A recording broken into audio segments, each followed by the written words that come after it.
Hola, ¿cómo están? Bienvenidos nuevamente, Manuel Ventura, esta vez para ver cómo Dios trabaja en mí. Vamos a seguir con nuestros estudios mientras dura este tema de la cuarentena por el COVID-19.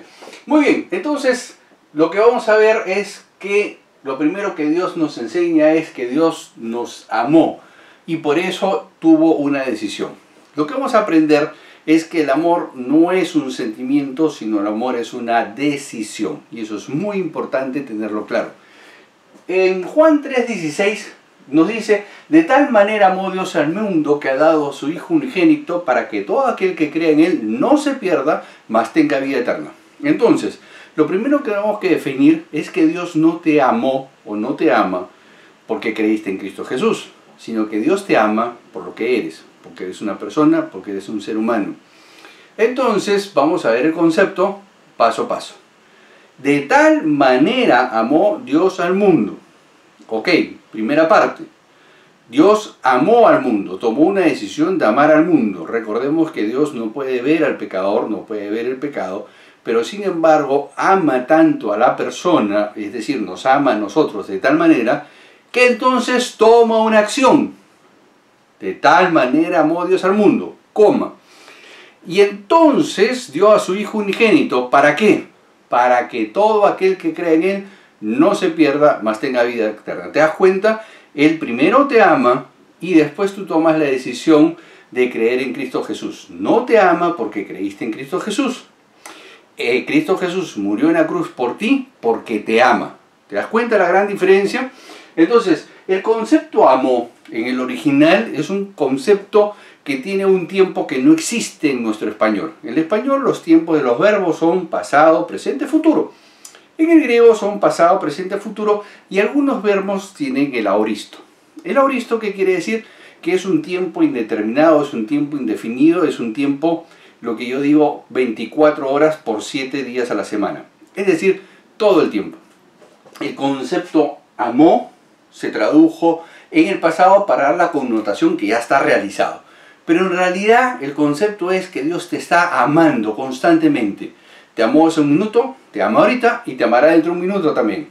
Ese es el concepto del aoristo, es decir, el amor de Dios no se detiene, continúa, porque la oferta de creer en Cristo Jesús sigue en pie hasta el día de hoy. ¿Ok? Entonces lo primero que vemos es que Dios lo que hace es te ama. Y porque te ama, entonces da a su Hijo unigénito y recién ahí pone la condición. Al que cree en Él tendrá vida eterna y al que no será condenado. Pero la primera acción que Dios toma es amar en forma incondicional. Yo voy a amar al hombre y dependerá del hombre su respuesta hacia mí. Pero la iniciativa la toma Dios. Entonces el primer concepto que vemos es que Dios toma la iniciativa de amarnos. Ahora, ¿qué debemos entender? ¿Qué es lo que Dios tiene conmigo? Es decir, Dios siempre tiene un propósito con cada uno de nosotros. Es decir, Él ya tiene un plan claramente establecido para nuestras vidas. Él ya tiene un plan. ¿Recuerdan cuando vimos en la restauración de Pedro que Jesús fue a buscarlo a las orillas del mar de Galilea? Y entonces le repite el milagro de la pesca milagrosa, le prepara el desayuno y después viene el tema de la confrontación, ¿no? Pedro, ¿me amas? Sí, te amo, Señor, entonces apacienta mis ovejas, viene el encargo. Y entonces cuando ya está Pedro nuevamente restaurado, recuerdan en la escena, empiezan a caminar y a Pedro con el Señor. Y en eso Pedro se da cuenta de que Juan lo viene siguiendo detrás. Y entonces Pedro en la escena pregunta al Señor, Señor, ¿y qué hay de este? Y la respuesta de Jesús fue clara.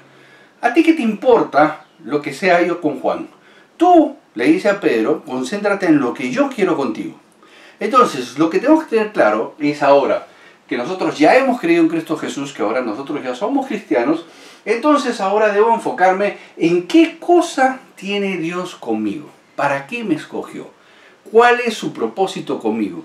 Yo no debo estar caminando en la vida en función de ser igual a Juan Pérez o a Juanita.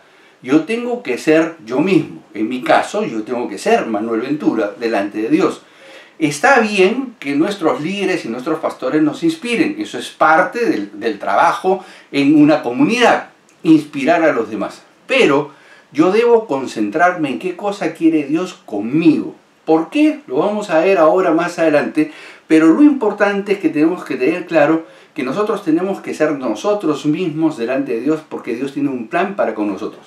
Se lo dijo a Pedro muy claramente en el Juan capítulo 21, verso 22. A ti no te preocupes lo que yo tengo que hacer con Juan. Tú concéntrate, Pedro, en lo que yo tengo contigo. Entonces el mismo concepto debemos tener nosotros en nuestra vida. ¿Cómo Dios trabaja en nosotros? Esta la parte es extraordinaria.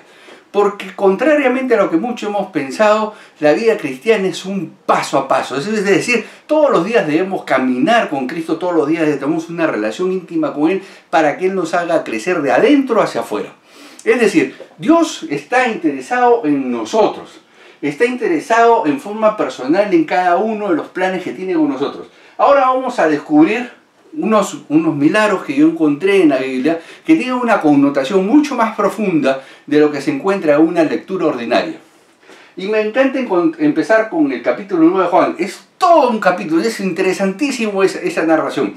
Resulta que estaba caminando Jesús con sus discípulos y en eso encuentran a un ciego de nacimiento pidiendo limosna. Y entonces a Pedro, que ya lo conocemos, con ese carácter impetuoso, resulta que le hace una pregunta al Señor. Señor, ¿quién pecó? ¿Este o sus padres? ¿Por qué hace esa pregunta?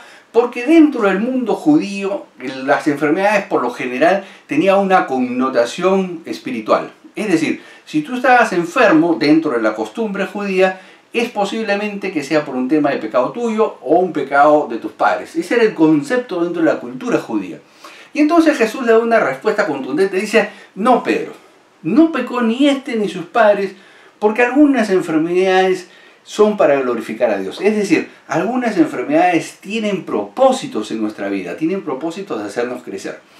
Vamos a examinar el caso. Entonces dice que Jesús, para poder curar a este ciego, lo primero que hace es escupir en el suelo.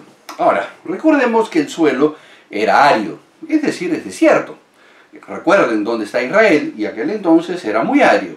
Entonces él tiene que escupir, y bueno, ya se imaginarán que el escupitajo tuvo que ser relativamente grande para poder hacer el lodo suficiente para que alcance a ponerle a los dos ojos del ciego.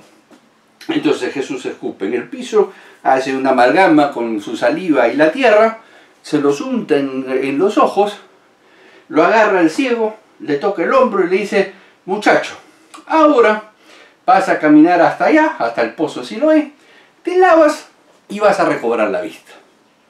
Y entonces yo me puse a pensar, ¿y por qué tiene que hacer tanto trámite el Señor si con decir quiero que veas era suficiente? Porque ya había sucedido.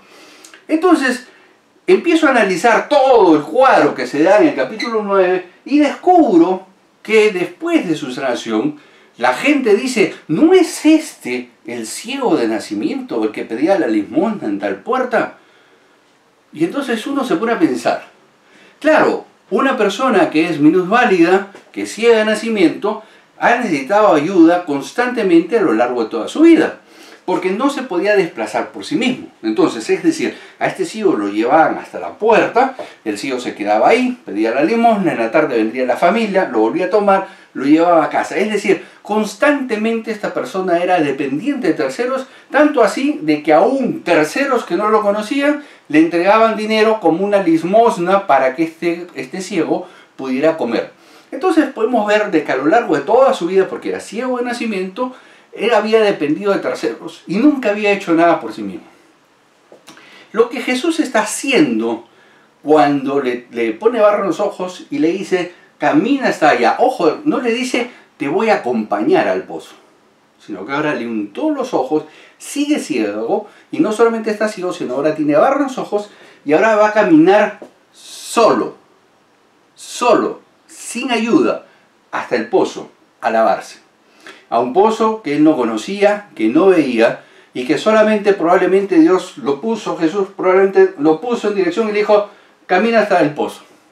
Entonces esto significó que probablemente el ciego en el camino de haber estado a tientas caminando y preguntando, Señor, el pozo Siloé, sí, por allá, ok, y pasos más allá, Señor, y el pozo Siloé, y más allá.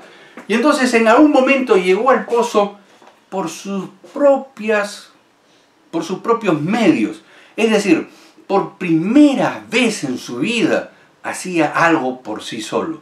Por primera vez en su vida no dependía de esa familia que lo llevaba hasta el lugar de pedir la limosna. No dependía de la familia que lo lleve a la casa. Por primera vez no dependía de terceros para resolver algo por sí solo. Porque Jesús le hunde los ojos, camina y ve. Entonces yo veo claramente que lo primero que Jesús hace es sanarlo por dentro.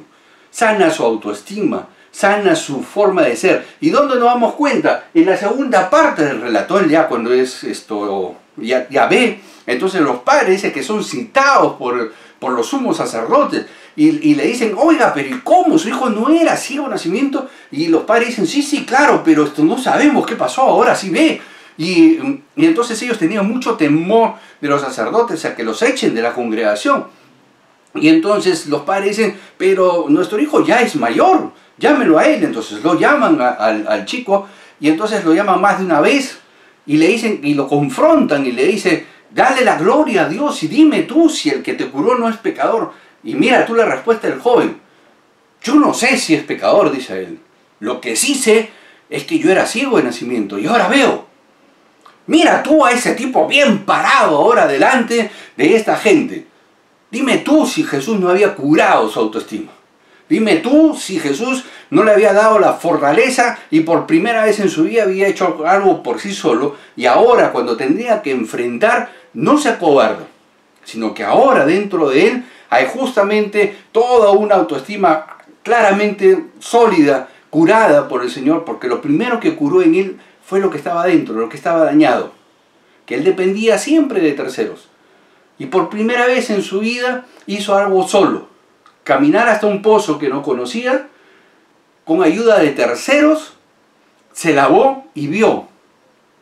Y entonces ahora, frente a los sacerdotes, sostiene su punto, dice, yo no sé si el hombre que ustedes acusan de pecador será pecador o no. Lo que sí sé, y lo tengo muy claro, es que yo nací ciego y ahora veo. Lo demás no lo entiendo y no lo voy a acusar a este hombre. Entonces se dan cuenta que en este caso lo primero que hizo Jesús fue trabajar acá adentro. De tal manera amó Dios al mundo, de tal manera me amó a mí, te amó a ti, que entonces entrega a su Hijo unigénito. ¿Para qué? Para que tú no te pierdas. ¿Qué cosa no se pierda? ¿El cuerpo? No, lo que está acá adentro, el espíritu, lo que es eterno. Entonces Dios lo que va a empezar a trabajar es lo que está acá adentro. Ahora vamos a ver Juan capítulo 5. Juan capítulo 5 es un escenario similar. Viene Jesús y encuentra a un joven que estaba paralítico hace 38 años. Entonces estaba al costado del pozo y Jesús le dice, ¿quieres ser sano? Y uno se pone a pensar y digo, ¿tanto me costaría decirle al Señor que quisiera ser sano? Porque, ojo la respuesta, Él no dice ni sí ni no, sino dice, sí, mira Señor, lo que sucede es que a mí me traen acá, me ponen acá, pero cuando se mueve el agua, porque había la creencia de que cuando ese pozo el agua se movía por un ángel, entonces el primero que entrara al agua sería sanado. Y entonces se asume de que él estaba a una determinada distancia del pozo, y él dice, mira, desde que se mueve el agua, hasta que yo logro llegar a ella, ya otro se metió. Ahora, yo te digo, ¿cuál fue la pregunta? Muy simple, ¿quieres ser sano? Y la respuesta de este gallo fue una tremenda excusa a no serlo. Porque, ¿por qué no le dijo a la gente que lo traía? Miren muchachos, ¿por qué no me dejan así al cantito del agua? Cosa que cuando yo veo que se mueva, me inclino así y ¡pac!, me tiro al agua y soy sano. ¿Sabes por qué? Porque tenía dudas de que realmente eso sucediera. Porque tenía temor a salir de esa situación de ser el inválido, ser el centro de la atención. Él tenía miedo de dejar esa situación emocional. Esa es la razón por la cual este señor no tuvo una respuesta contundente. Porque si yo soy paralítico, 38 años, y viene el Señor y me dice, ¿quieres ser sano? Lo primero que digo, sí, claro, por supuesto. Pero él sacó una tremenda excusa y entonces encontramos nuevamente a una persona que se identifica con un problema de un quebranto interno, de un quebranto de emociones dañadas en el interior. porque esta persona tenía temor de salir de esa situación. ¿Y qué pasa si yo me sano? Porque él se pudo haber tirado al agua, él le pudo haber dicho, déjeme al cantito, yo me tiro, pero él no se tiraba ni se volteaba sobre el agua porque en el fondo él tenía una duda, ¿y qué pasa si no me curo? ¿Y qué pasa si me tiro al agua y me ahogo? Y entonces ese temor de salir de esa situación es la que lo tenía prisionero, porque él tenía la opción de salir. Es más, viene Jesús y le ofrece la salida inmediata, quiere ser sano, y él pone esta excusa. Al final el Señor lo cura. Pero vamos al hecho de que dense cuenta que lo que Dios está haciendo es trabajar primero con el interior de la persona. Entonces ahora nos vamos a Lucas 7, 11, 17. El caso de la viuda esta a mí me parece fantástico, porque toda la vida me enseñaron de que este milagro era que Jesús resucita al joven. Y ahora nos vamos a dar cuenta que en realidad no era así. Viene Jesús, está caminando, está entrando al pueblo, y en eso dice que encuentra a un corso fúnebre. Y entonces hay una viuda que está desolada, llorando, porque dice claramente que su hijo unigénito había fallecido. Ahora entendamos un poco el contexto. El contexto es que las viudas en aquel entonces dependían de los hijos varones. Es decir, normalmente el hogar era sustentado por el esposo. Entonces el esposo era el que traía, digamos, las cosas para comer o el dinero para comprar los bienes para sobrevivir. Cuando el esposo moría, las viudas dependían del trabajo de los hijos varones. En este caso, lo que había sucedido es que el único hijo que tenía se había muerto. Entonces la viuda lo que sabía era que lo que le esperaba era muerte por inanición. Es decir, sobrevivir de algunas limonas hasta que le llegue el momento de morir, porque las viudas no tenían ningún respaldo como lo tienen ahora en el mundo moderno. Literalmente, si se les moría el esposo y se les morían los hijos y no se volvían a casar, entonces su destino final era simplemente muerte por inanición. Y entonces Jesús, miren, ojo el detalle, porque léanlo por favor ahora en casa. Dice que Jesús vino y se compadeció de la viuda. Se compadeció de la viuda, no del muerto. Se compadeció de la viuda. Se acercó a la viuda y le dijo, no llores. Yo me imagino el cuadro que Jesús se debe haber acercado, le debe haber tocado el hombro y le debe haber dicho, mujer, no llores. Después que le dice esto, toca el féretro. Miren el relato, ¿eh? Toca el féretro. Y le dice al muchacho, hey muchacho, levántate. Cuando el muchacho se levanta, dice Jesús, se lo entregó a su madre. ¿Te das cuenta que el personaje principal en el relato es la viuda, no el muchacho? O sea, Jesús no vino y dijo, oh, pobre muchacho, se murió en la plenitud de su juventud, vamos a darle una segunda oportunidad, hay que resucitarlo para que pueda hacer sus planes. Cuando le dice el muchacho, levántate, no le dice, hey chico, ahora haz tu vida, estabas en la plenitud de tu juventud. No, lo levanta y se lo entrega a su madre. El personaje principal es la viuda, no el joven. La resurrección del joven es un accidente en el principal milagro que hace Jesús, que es restaurar la desolación que tenía la viuda. Lo que Jesús sanó fue la desolación de la viuda. Nuevamente vemos que lo que Jesús está sanando no es al muerto, porque lo levanta al muerto y literalmente se lo entrega a la madre, le dice, aquí tu hijo. Y lo que le está diciendo es, hijo, mantén a tu madre. No le está diciendo, ve y haz tu vida. Lo que le está diciendo es, ve y mantén a tu madre. Ese es dentro del concepto de la costumbre judía de ese momento. Entonces lo que tenemos que ver es que el pasaje principal nos enseña que Dios está restaurando la desolación de la viuda. Nuevamente vemos que lo que Dios busca es trabajar de adentro hacia afuera. Lo hemos visto aquí, porque de tal manera amó Dios al mundo, es decir, vio a la gente perdida y dijo, tengo que hacer una acción, voy a entregar a mi hijo unigénito para que mueran por él. Entonces cualquiera de ustedes que crea en él, tendrá vida eterna. Luego nos dicen, me voy a preocupar en tener un plan con cada uno de ellos. Y entonces viene Jesús y le dice a Pedro, tú no te fijas en lo que están haciendo los otros, tú fíjate en lo que yo quiero hacer contigo. Después viene Jesús y nos enseña que lo que quiere hacer es trabajar con nosotros por dentro primero. Es decir, quiere sanar todas nuestras heridas emocionales, las cuales todos arrastramos de nuestra niñez, porque de repente por ahí nos gritó un papá, nos hicieron bullying en el colegio, pasaron problemas familiares, alguien nos tocó indebidamente, y eso arrastra emociones dañadas por dentro. Y nosotros tenemos que ser curados de esas emociones dañadas, y aquí vemos que Jesús se preocupa principalmente por lo que está aquí adentro, porque lo que va a suceder es que al final de nuestra vida nosotros vamos a devolver el envase. Es decir, cuando nos muramos, lo que se va a la eternidad es lo que está acá adentro. Mi cuerpo no se va a la eternidad, mi cuerpo se queda aquí. Como decía Mafalda, al terminar el capítulo se vuelve el envase. Muy bueno, más o menos, en pésimo estado, pero el envase se devuelve. Lo que se va para la eternidad es lo que está acá adentro. Entonces Dios se va a preocupar de trabajar lo que está adentro. Y entonces ahora vamos a ver en Lucas capítulo 17, 11 al 19, dice que habían 10 leprosos y que clamaban a Jesús: Jesús, hijo de David, límpialos. Y al final Jesús hace que se acerquen, los limpia a los 10, le dicen vayan donde el sacerdote, muestren las ofrendas del caso, y entonces dice que en el camino fueron sanados. Es decir, mientras caminaban hacia el sacerdote fueron sanados. Y entonces uno de los 10 regresa, alabando y dando gloria a Dios. ¿Agradecerle a quién? A Jesús. Y Jesús le pregunta, a ver, no sé si estoy bien en matemáticas, pero yo recuerdo que eran 10. ¿Y dónde están los otros 9? Los otros 9 eran judíos. ¿Quién regresa? El samaritano.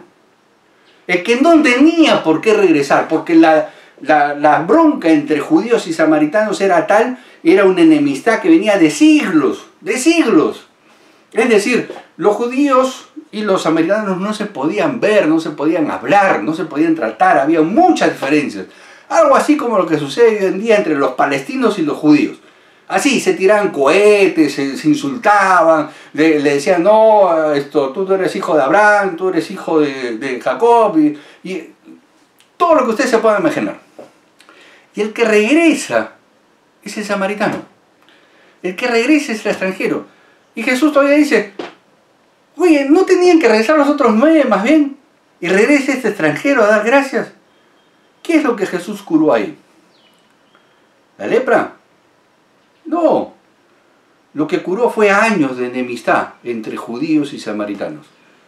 Lo que curó Jesús en ese momento fue la brecha étnica que había entre los dos pueblos. Porque ese muchacho samaritano vino a agradecerle al judío que lo había sanado de una dolencia que era fatal en aquella época, que no tenía cura en aquella época. Viene a darle gracias a un judío que es el enemigo de su pueblo, porque le otorgó la libertad de una esclavitud, de una enfermedad. Entonces, nuevamente, Jesús hace mucho más que simplemente curar el cuerpo. Que cure el cuerpo, que sane el cuerpo, sí. Dios puede hacer milagros, sí puede hacer milagros. Pero Dios se va a enfocar mucho en lo que pasa aquí adentro, porque al final de cuentas lo que se va a la eternidad es lo que está acá adentro. El envase lo vamos a devolver. Ok, entonces, ¿cómo hace esto Jesús? Mateo capítulo 2, versos 36 y 40, Jesús hace un gran resumen de todas las leyes del pueblo de Israel. Y dice, amarás al Señor tu Dios con toda tu mente, con todo tu corazón, con todas tus fuerzas, y amarás a tu prójimo como a ti mismo. No hay dos mandamientos, hay 3. Porque dice, amarás al Señor tu Dios con toda tu mente, con toda tu fuerza, con todo tu corazón. Y entonces amarás a tu prójimo como a ti mismo. Es decir, yo me tengo que amar a mí mismo. Pero si yo tengo heridas de adentro, como el caso del samaritano con lepra, y en relación con los judíos, ¿cómo amo al otro? Si yo tengo una desolación como la viuda, ¿y cómo voy a amar si tengo tremenda herida adentro? Si yo tengo una herida como la del ciego, en que me siento incapaz de hacer algo, que me siento realmente disminuido frente a la sociedad, no en un sentido físico, sino en un sentido de adentro, que me siento incompetente o incapaz, o me siento disminuido frente a los demás, ¿cómo voy a amar al otro? Entonces yo tengo que amarme a mí mismo para amar a Dios. Y ahora que, ojo, que cuando Dios dice amarás al Señor tu Dios con toda tu mente, no está hablando del cerebro. Ojo el concepto, mente. pensamientos.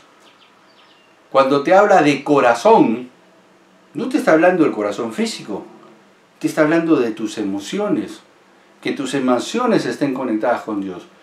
Cuando habla de tu fuerza, tampoco habla de actividad física, es decir, no está hablando de mis manos físicas, porque yo podría ser manco o cojo y amar a Dios. Está hablando de la energía que ponemos para amar a Dios, el ímpetu que ponemos para amar a Dios. Son tres conceptos que en realidad no son conceptos materiales, son conceptos abstractos, si podemos decirlo así, porque mente es pensamiento, corazón es sentimiento y energía es la fuerza, la energía que pongo para amar a Dios. Y entonces Dios, como estamos viendo, penetra en mí, sana lo que yo tengo adentro y entonces ahora puedo empezar a amar al que está fuera de mí.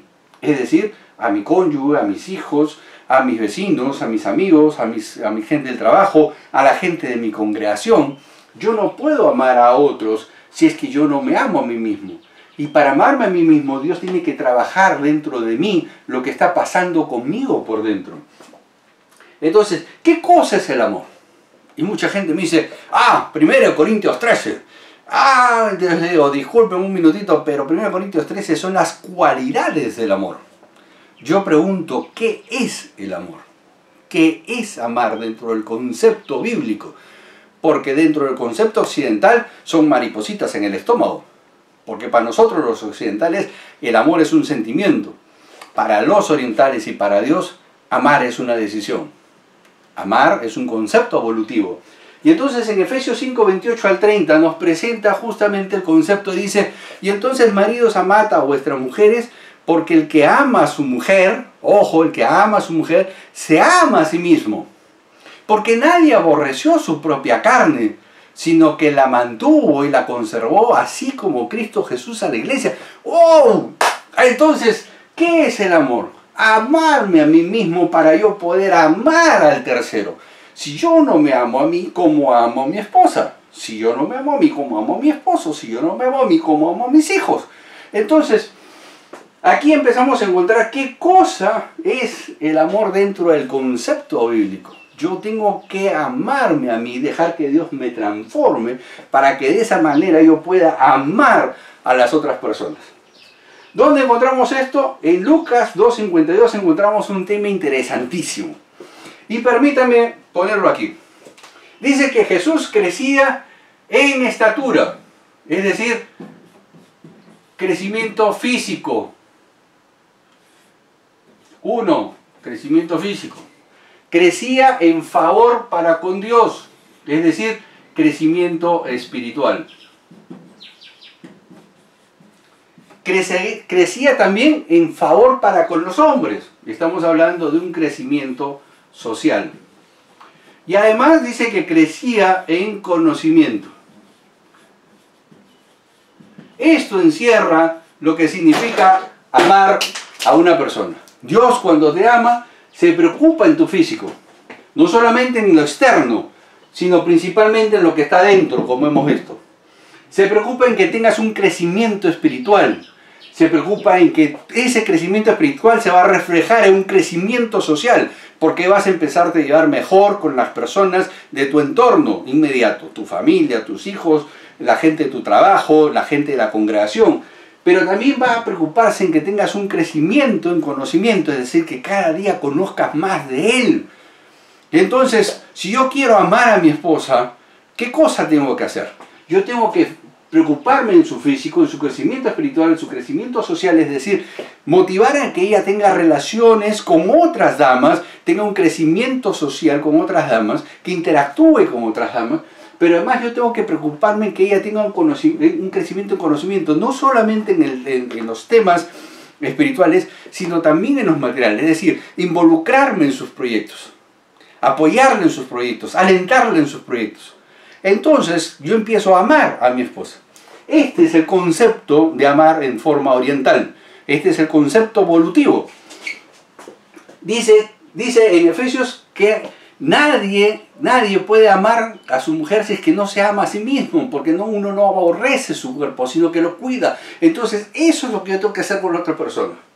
Ok, Entonces ya hemos aprendido de que hay estos 4 conceptos de crecimiento físico, espiritual, social y de conocimiento. Y entonces en Juan 15:16 vemos que justamente Jesús habla, en el capítulo 15 habla de que dice: ustedes no me escogieron, yo los escogí a ustedes. Nuevamente el concepto evolutivo. No es que ustedes me amaron a mí, yo decidí amarlos a ustedes. Ahora, después Jesús dice: y no hay mayor amigo que este, aquel que da la vida por sus amigos. Y no es un concepto de que, ay, me paro delante de la bala para que me caiga a mí y no le caiga a él. No. El concepto de dar la vida es un concepto de que yo tengo que dar mi vida por el otro. Tengo que dedicarle tiempo. Darle tiempo a la otra persona para que se den estos 4 procesos. Ayudarle a cuidar su físico, ayudarle a cuidar su crecimiento espiritual, social y en conocimiento. Eso va a demandarte vida. Eso va a demandarte tiempo. ¿Dónde lo volvemos a ver? Vamos a ver de que Dios justamente en la gran comisión, Mateo 28, 19 y 20, y nos dice: id a todas las naciones y hagan discípulos y enséñenles a guardar mis mandamientos. El concepto de guardar es un concepto dentro del original. Enséñenles a atesorar mis cosas, enséñenles a cuidarlas. Eso te va a demandar tiempo, eso te va a demandar vida. Trabajar en otro te va a demandar tu vida, va a demandar que dediques tiempo, que sacrifiques tiempos de descanso, que sacrifiques tiempos que te correspondían legalmente, como por ejemplo hacer un hobby, para poderlo dedicar a otros. El gran mandamiento es justamente el concepto de amar dentro de este concepto evolutivo. Decido amar a alguien, aunque no seas todo de mi agrado, porque eso es amar.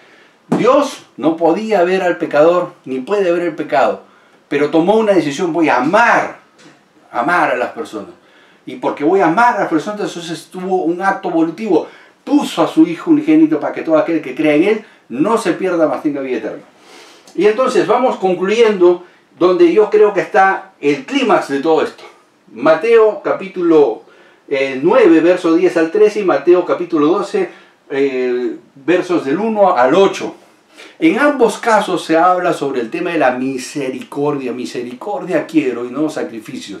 Salgan a ver, dice Jesús, qué significa misericordia. Busquen el concepto real de lo que es la misericordia. Misericordia quiero y no sacrificio. Lo que te está diciendo: no me interesa que hagas, me interesa que seas. Tú tienes que ser, no hacer. Tú vas a hacer en función de lo que tú eres. Lo que tú eres por dentro, lo que Dios hará crecer por ti, te hará y te moverá a hacer. Pero nunca el hacer te llevará a hacer. Tú tienes que ser. Lo que le está diciendo Jesús en estos ambos pasajes es: misericordia quiero. La palabra eleo usada en el original tenía un concepto filosófico. Es decir, yo tenía que identificarme con el dolor ajeno y hacer lo mío. Yo tendría que caminar con esa persona mientras esa persona me necesitara a mí. Yo debería dejar de hacer mis cosas y dedicarle tiempo a esas personas para justamente ayudarlas a salir del problema que pudieran tener, ya sea emocional, físico, espiritual. Y eso es lo que Jesús le está diciendo: sé, no te dediques a ser. Yo quiero que seas. Misericordia quiero. Entonces vemos que todo el concepto se guarda y cómo las cosas se van concatenando una con otra. Las cosas dentro de la Biblia no son dadas al azar. Las cosas en la Biblia están dadas porque todas tienen una figura completa. Jesús nos da el ejemplo, Dios nos da el ejemplo. Dios te ama, porque toma esa decisión, entonces toma una acción. ¿Qué es lo que trabaja Dios en ti? Trabaja lo que está adentro. ¿Para qué? Para tener un propósito. ¿Cuál es la idea? De que yo pueda sostenerte desde adentro para que tú puedas crecer hacia afuera. Y entonces nos enseña qué cosa es el amor. No solamente nos enseña qué cosa es el amor, sino nos reitera: el amor es volutivo. Nos lo enseña nuevamente en Juan capítulo 15, nos lo vuelve a remarcar en Mateo 28, en la gran comisión, porque dice: id y haced discípulos. Y entonces enséñale a atesorar mis cosas, y para enseñarle a alguien a atesorar sus cosas tienes que darle tiempo, tienes que darle tu vida, tienes que renunciar a tu tiempo de descanso para probablemente ir. Y entonces al final vamos a encontrar que en Mateo 9 y en Mateo 12 se reitera con mucha claridad: misericordia quiero y no sacrificios. Quiero que sean no que hagan, que sean creyentes. Que salga de ustedes de adentro hacia afuera, que crezcan por dentro, y entonces ese crecimiento espiritual por dentro fluirá hacia los demás. El ser te hará hacer, pero nunca al revés. Muy bien, muchas gracias. Aquí están las evidencias. Nuevamente, tú tienes el veredicto. Dios te bendiga muchísimo. Será hasta la próxima.